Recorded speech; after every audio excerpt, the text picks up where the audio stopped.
Hi friends అందరికీ.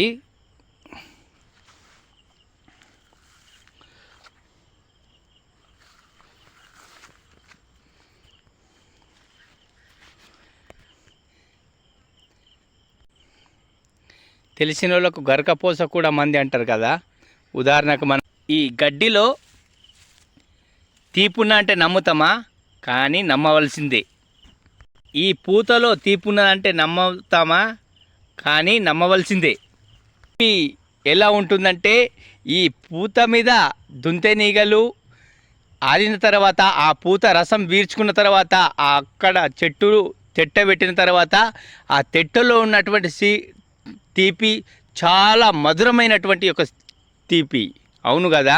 గడ్డిలో ఉన్నటువంటి నెయ్యి తీపి ఏంటంటే ఈ గడ్డిని ఆవు కానీ గేదె బర్రె తింటున్నాయి. తిన్న తర్వాత అవి మనకు పాలనిస్తున్నాయి.